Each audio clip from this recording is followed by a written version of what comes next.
Əfsanəyə görə şimşəkdən çıxan oddan dağ alışmış və bu alovu heç nə söndürə bilməmişdi. Beləcə min illərdir odlar yurdunun bağrında odun qüdrətini, möcüzəsini yaşadan Yanardağ öz ruhi, mənəvi enerjisini saxlayan sakral bir məkan kimi bu günə gəlib çatmışdı.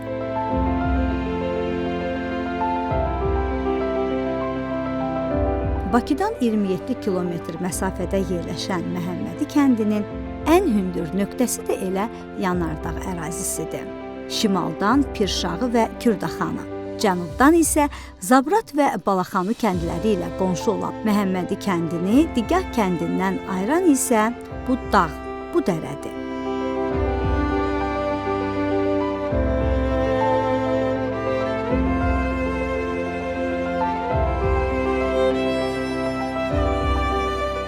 Bizim kəndimizin adı Məhəmmədi kəndidir. Azərbaycanda olan yeganə kənd ki, birbaşa Peyğəmbərin adı ilə təravih çəkilir. Amma çox təəssüf ki, Bolşeviklər gələndən sonra kəndin adı Məhəmmədi yox, Məmmədli olub.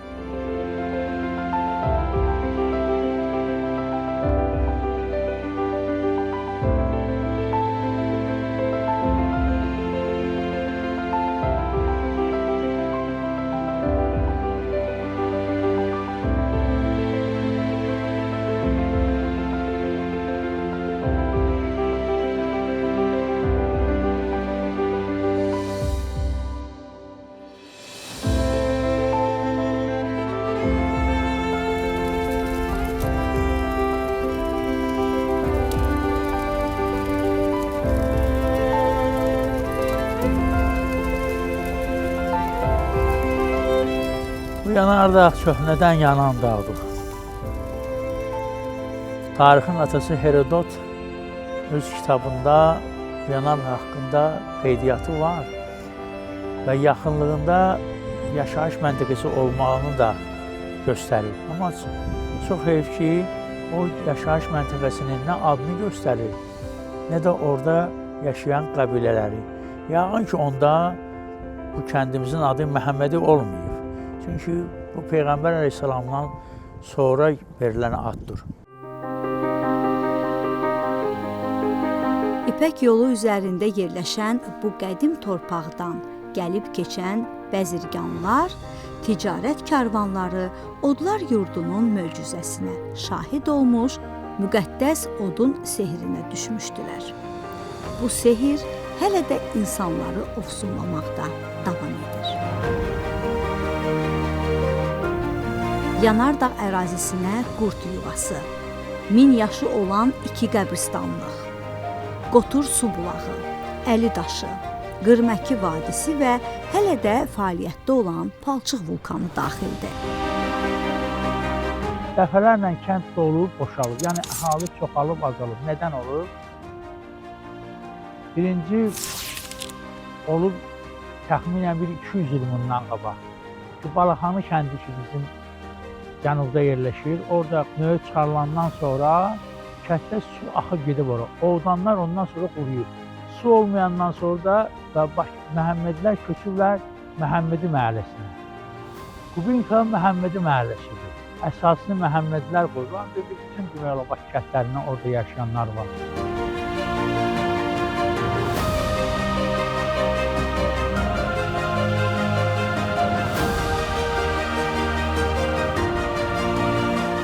Bizdən cənubda 1-200 metr aralıqda Qotur su deyilən bir bulaq var.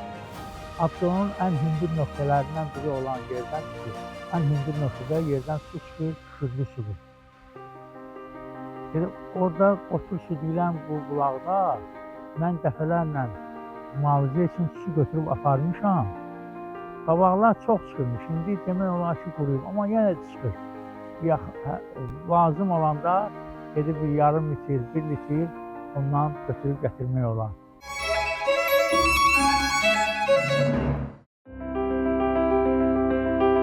Məhəmmədi kəndində 2 məscid var. Onlardan biri Qaradağlı, digəri isə Şahsevənli məhəlləsində yerləşir. 1818-ci ildə inşa edilən İbadət evinin yaşı 200 ildən artıqdır. Daha dəqiq desək, hazırda məscidin 208 yaşı var.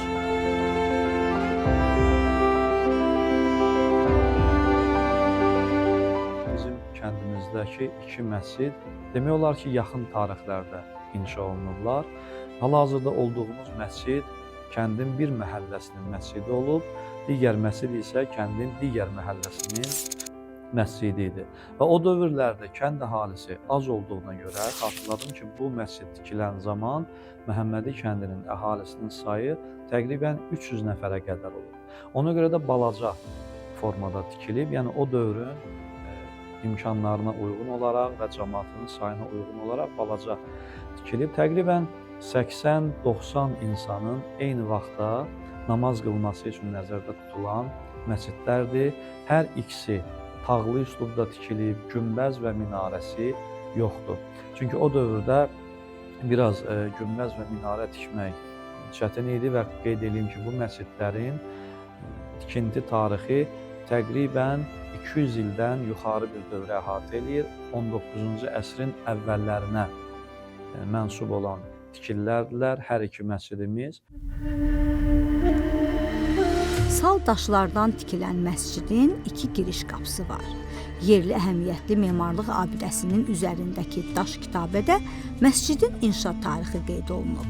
Məscidlərin quruluşunda heç bir fərq yoxdur. Sadəcə iki məscid arasında cüzi fərq ondan ibarətdir ki, digər məsciddə edilən, buraxılan memarlıq səhvləri bu məsciddə aradan qaldırılır. Məsəl üçün, bu məsciddə qiblə tərəfdən də bir pəncərə açılıb ki, digər məsciddə bu yoxdur və bu məsciddə havalandırma sistemi, bir baca sistemi məscidin üzərində qurulub ki, məsciddə insanlar çox olanda yığılan ağır havanı oradan sovurub aparıb havanı təmizləmək üçün. Və məscidin kitabəsində xüsusi şəxs adı qeyd olunmuyor. Sadəcə yazılıb ki, bu məscid kənd əhalisi tərəfindən tikilib. Yəni məscidlərin hər ikisini kənd əhalisi öz arasında yığılan ianələrin hesabına tikiblər. Və məscidin divarlarının qalınlığından bu məsciddə yayda və qışda xüsusi bir effekt yaranır. Nədir o? Yayda çox sərin olur içəri. Qışda isə azacıq isti ilə məscid tez qızır. Və məscidimizdə gördüyünüz kimi bu cür həm gün batan divarda, həm gün çıxan divarda bir neçə ədəd balaca yuvalar var və yuvaların içərisində kuzələr yerləşdirilir. Onlar vaxtı ikən qədim dövrlərdə səs ucaldan sistemlər olmadığına görə onlar məsciddəki səsin arxa cərgəyə çatması üçün onlardan istifadə edirlər və hətta bir baxımdan da qeyd olunur ki, məsciddəki havanın quru qalması üçün, nəmişliyin olmaması üçün də onlardan istifadə olunurmuş. Bəzən də qeyd edirlər ki, həmin o yerlər məsciddə o dövrdə yandırılan məşəllərin, lampaların ki, neftdən hazırlanan lampaların və s. hissini yığmaq üçün var idi.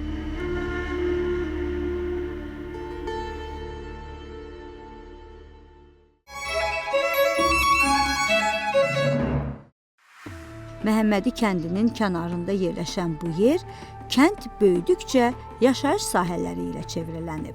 Amma bir zamanlar bura karvan yolu üzərində kiçik bir məntəqə kimi yorğun yolcuların duracaq nöqtəsi olub. Kəndin keçmiş ziyarətgahlarından biri də bu Əldaşı adlanan bu pirdir. Beləliklə pirlərdən bizim kəndin 7 dənə piri olur. Bu ətrafında da ki, keçmiş qədim qəbirstanlıq olub. Bu qəbirstanlığı hal-hazırda görə bilərsiniz. Burada qədim qəbirlər var. O bu qəbirstanlıqdan da qabaq bu qəbirstanlıq olur. Həm də köhnə karvan yolu. Buradan ziyarətgahlara, Məşədə, Kərbəlaya, Məkkəyə gedənlər karvan buradan gedirmiş. Bura kəndin kənarı idi. Kəndin hindi olub ətrafı evlər. O vaxtı hələ kolxoz vaxtı burada taxıl əkirdilər, yonca əkirdilər. Sonralar evlər düşdü. Buralar pir oldu, ortalıqda qaldı. Amma əslində kənarda idi, kəndin kənarında idi. Çox qədim pirdir. Ətraf kəndlərdən bura ziyarətə gəlirlər. Əli daşı deyirlər, burada içəridə kürə şəklində daş var. Güya Əli əleyhissalam o vaxt onu öz qılıncı ilə yarıb ikiyə bölüb o daşı.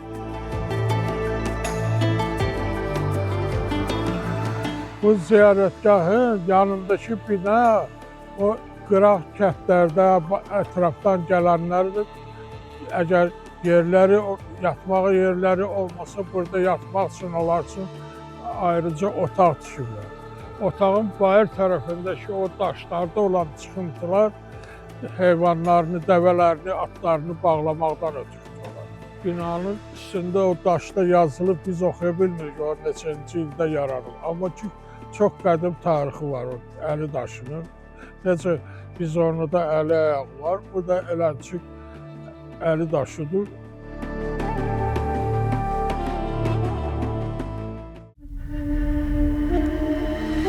Vaxtilə kəndin Şahsevənli məhəlləsində Qız Piri deyilən bir inanc yeri də olub. Kənd sakinlərinin sözlərinə görə həmin pir məscid tikilməmişdən daha əvvəllər mövcud imiş. İndi isə ondan heç bir əsər qalmayıb. Hal-hazırda gördük biz bu otaq Kasıb Piri adlarını, bu pir çox qədim tarixə malikdir. Bu dağınıq halda idi. Bunu Hacı Rahim rəhmətli gəldi, abadlaşdırdı, bu hala saldı.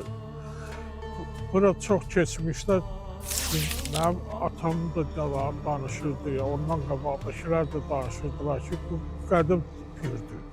Burada kimin işi çətinə düşür, müharibəyə gedib gəlməyən adamları olar, nə bilim, uşağı xəstə olan gəlib burada nezir deyirdilər, dua edirdilər, Allaha yalvarırdılar ki, onların işləri düzəlsin. Ona görə Kasıb Piri adlanır bura. Ətraf kəndlərdən də bura ziyarətə gəlirlər. Keçmişin izini aradığımız Məhəmmədi kəndində bir ovdan da olub. Həmin ovdan qəribədir ki, kənd qəbristanlığının ərazisində məzarların əhatəsində qalıb. Kənddə su ehtiyacının ödənilməsi zaman-zaman baş qaldıran bir məsələ olduğundan kənd cəmaatı su quyuları qazdırardılar. Quyular isə onları qazdıran şəxslərin adları ilə Mərdəli quyusu, Qədir quyusu, Məlikəli quyusu və digər adlarla tanınardı. Bu qəbristanlıqda həmçinin ovdan da var. Nənəm rəhmətli deyərdi ki, Balıxanıda növt quyuları qazılandan sonra buranın suyu axdı getdi. Kəndimiz dəniz səviyyəsindən səhv eləmirəmsə 56 ya 66 metr hündürlükdədir. Ona görə Balıxanı çox aşağıdadır. Bütün su, zad, növt hamısı axdı getdi aşağıya. Kənddə də vaxtilə Məhəmməddə də Məhəmmədin qərb tərəfində quyular üstü deyilən bir yer var. Orada əllə qazılmış quyular hələ indi də qalıb. Binəqədi neftin buruqları da var orada. Amma ki, əllə qazılmış quyular bəlkə də indiyə qalmaz. Mən 20-30 il bundan qabaq əllə qazılmış quyular da vardı orada. Mənim babam da, ata-babam quyu ustası olub. Məşədi Əli Murad. Kəndin məişəti, dolanışığı haqqında yaşlı sakinlərin hafizəsində qalanlar çözələndikcə istər-istəməz keçmişə dalırsan. Bu xəyali səyahət 2-ci Dünya müharibəsi illəri və ondan bir qədər də irəli tarixlərə güzgü tutur. Bu olduğumuz küçə Qasımxanlılar küçəsində adlanır. Kənddə 4 məhəllə var. Qasımxanlı, Qaradağlı, Ədnağlı, Qədmallı, Şahsevənli. Bu ən qədim məhəllələrdən biridir. Bu küçənin başında o tərəfdə o uçuq evləri qalıb indi, keçmiş qoçuların evləri var. Kərbəlayı Əbdülzaq, Kərbəlayı Suriyə, onlar keçmiş kəndin qoçuları olublar. Sonra Sovetin vaxtında da bizim ziyalılar olub, Rəşid Məcidov, Əsədoğlu, siyasi büronun üzvü olub. Berlinə qədər gedib oldu. İkinci Dünya müharibəsində Sovet İttifaqı qəhrəmanı Şukovla bir yerdə Stalinin əvəzinə Hitlerin kapitulyasiyasına qol çəkmək üçün Berlinə gedir. Ondan başqa ziyalı adamlarımız çoxdur. Kənd köhnə kənddir. Zəfəran bir kənddə olub, Məhəmmədidir. Mən 4-cü sinifdə oxuyanda, 5-də oxuyanda orta məktəbi, 114 nömrəli Məşdağa məktəbi idi. Qabaq. Gedirdi Berliməyə, ona Zəfəranı. Zəfəran aldılar bir Məhəmməddən, verdilər Bilgəyə. Bilgədə olan Zəfəran Məhəmməd Zəfərandır. Bu Məhəmməd kəndi 80 atı olub. Qara atlar, ombalarında insanlar olur. Kalfaz İminə və Yurova, Rusya. Hansı ki, xanlarında kalfaz olub. Atam kalfazın sədri olub. Balaş. Məhəmmədə qoyunçulu olub. Qoyunu verdi Qobistana. Atı veriblər mənim hara, yalımız. Başşəhər kişinin qara atları Koroğlu Romanı kalfazında çəkildi. Romanı qalası var ha. O Koroğlu kino filmi qara atları bağışdan alıblar, aparıblar. 19 mart gələndə, orucluğa düşəndə 7 il. Cəmaət bayramı musiqisi. 7 ildən sonra musiqiyə keçirdi. Ancaq həyətyanı sahə olur, heyvandarlıq olur, bir əzvərlik olur. Əkinçiliyi, bir heyvandarlıq, bütün başqa kəndlər kimi.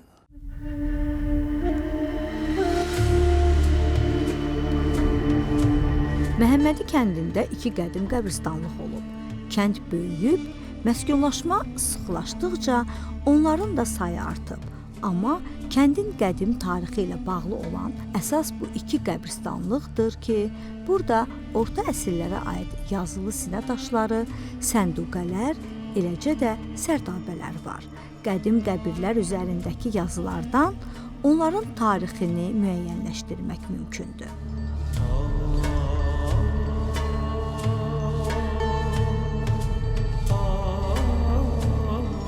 Kəndimizdə 2 qəbristanlıq var.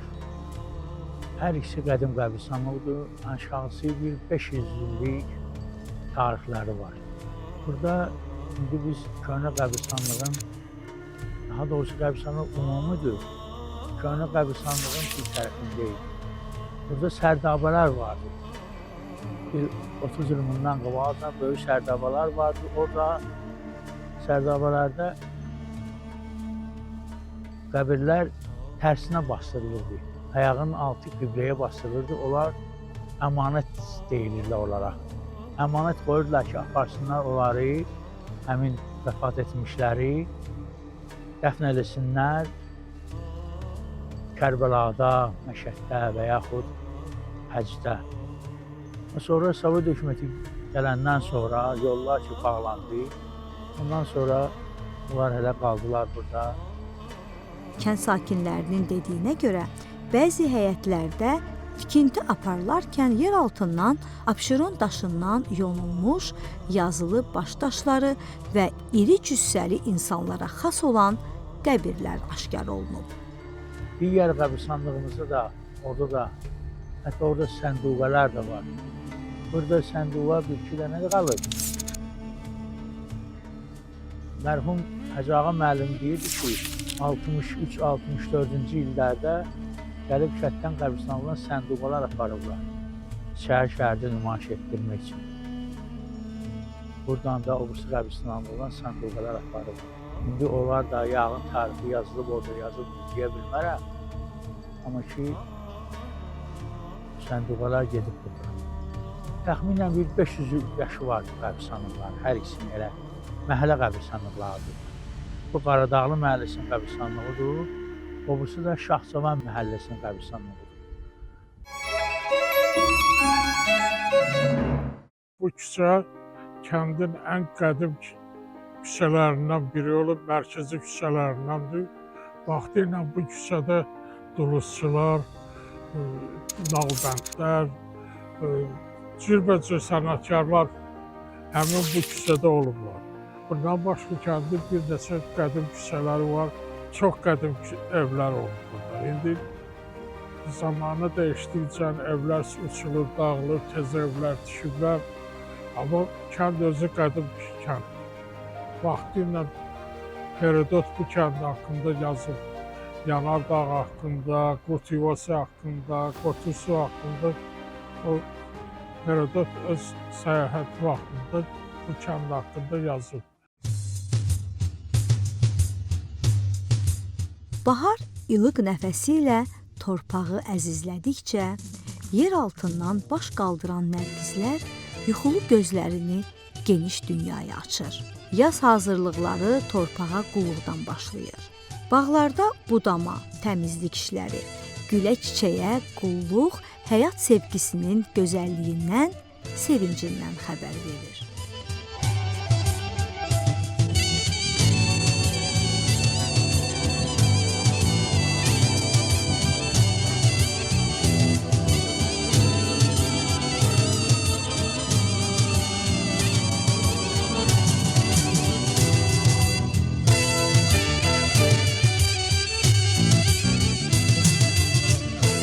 Bahar bayramına çox qəşəng hazırlaşırdıq. Yəni analarımızdan, nənələrimizdən görmüşük. Onlar yığılırdı bir neçə qonum, qonşu, qohum, ağrəbə. Bir gün birində eləyirdilər, bir gün biri üçün eləyirdilər.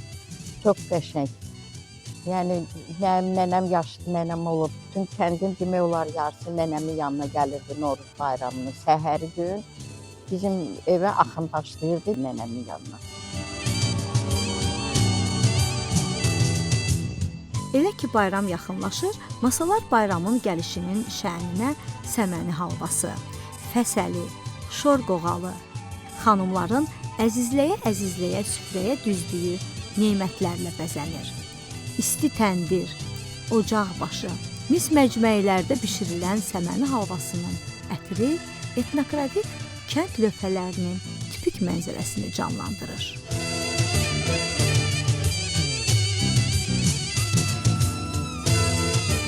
Kəməri yuyulur, təmizlənir, cücərlir. Azcana cücərləndə sonra çəkilir maşınkadan, sıxılır, onun süd kimi olur. Onunla xəmir yoğrulur. Yəni ki, bişirəndən sonra hansı qohum ağrəbə bişirmirsə, onlara da pay verilir. Yəni, elə halvadır ki, onu pay da verməlisən. Bişirməyənlərə pay da verilir. Səməni bərəkətdir, ruzudur. Ona görə onu atmaq lazımdır. Yəni bayramda kimsə atır, o günahdır. Bu halvanı qoyursan, əncil qurutmusansa, zəncil fərəcin varsa, onları da qəşəngcə yığırsan bayram süfrəndə, onlar da olmalıdır. Qohum ağrəbə hamı biri-birinin evinə gedib, yaşlıları gedib başa çıxıblar ki, bayramdır, onu gedib yoxlamalıyıq. Yəni, hamısı biri-birinin evinə gedib-gəl eləyir. İndiyəcən o ənənə var elə ki, Bakı kəndlərindəki qohum ağrəbəni gedib başa çıxmaq lazımdır, gedib eləyirik də. 32-dən biri Məhəmmədi kəndində yaz ətirli bir gün yaşadı. Görüb götürdüklərimizi sizinlə bölüşdük. Bahar müjdəli bir görüşdən yolumuzu gözləyən Abşeron kəndlərinə salam olsun. 32-dən birində yeni ünvanda görüşənədək.